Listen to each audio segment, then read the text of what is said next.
Assalamualaikum warahmatullahi wabarakatuh. Perkenalkan, saya Nabila Amelia Kurnia Putri dengan NIM 23208030.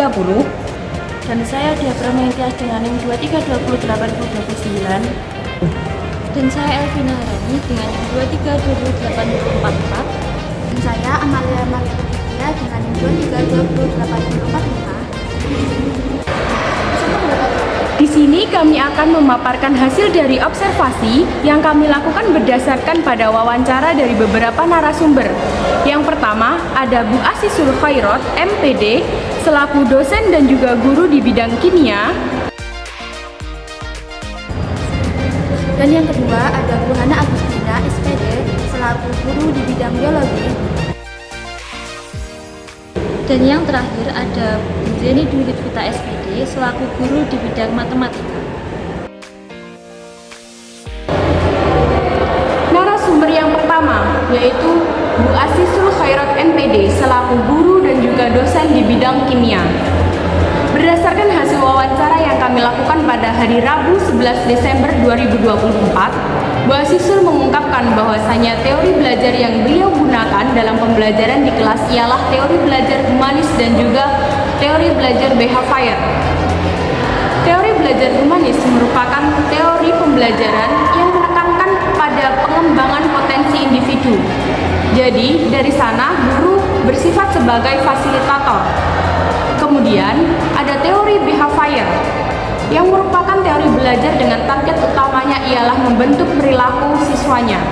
Misalnya, adanya reward yang diberikan ketika siswa mampu menyelesaikan soal-soal latihan yang telah diberikan guru sebagai fasilitator di kelas.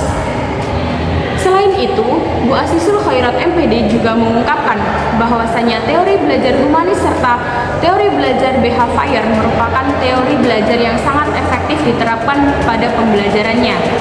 Hal tersebut dikarenakan guru mampu menguasai pola pikir siswanya dengan tujuan agar siswa mampu mengetahui minat dan bakatnya di bidang tertentu, sehingga siswa merasa termotivasi untuk selalu belajar dengan sungguh-sungguh setiap waktu.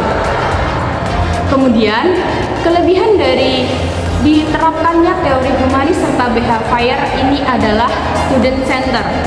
Jadi, teori ini akan lebih fokus pada setiap siswanya, sehingga siswa-siswa tersebut lebih termotivasi dan lebih terdorong untuk belajar dengan sungguh-sungguh.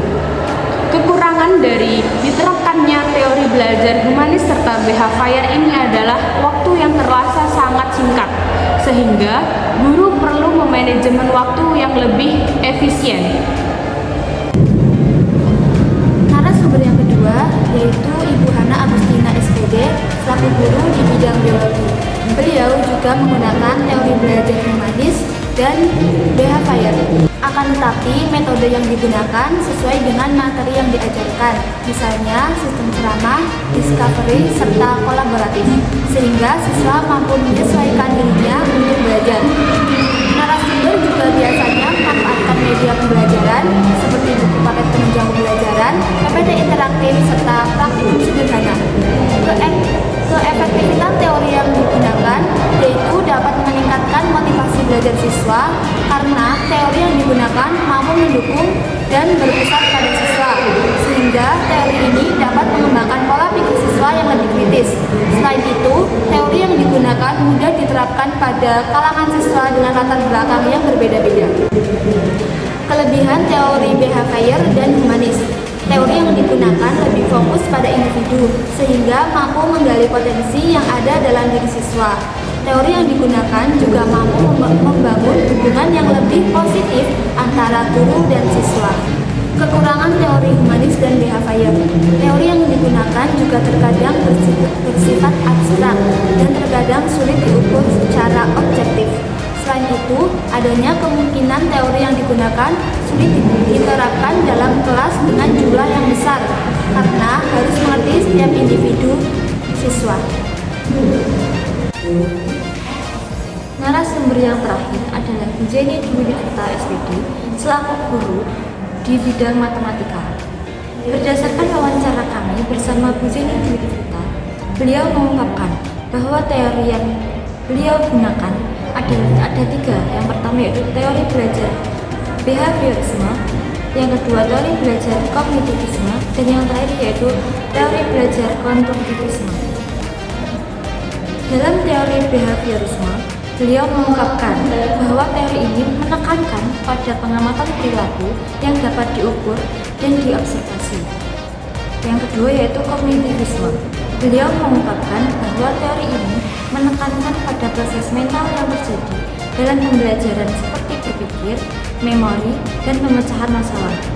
Yang ketiga yaitu teori belajar konstruktivisme. Beliau menekankan bahwa individu membangun pengetahuan mereka sendiri berdasarkan pengalaman dan interaksi dengan lingkungan. Dalam wawancara kami bersama Bu Zeni Dwivita, beliau mengungkapkan adanya kelebihan dan kekurangan dalam teori belajar yang beliau gunakan. Adapun kelebihan dari teori belajar yang beliau gunakan antara lain adalah pengelolaan kelas yang lebih matang. Yang kedua, meningkatkan pemahaman konsep dasar siswa. Dan yang terakhir, menciptakan pembelajaran yang lebih bermakna.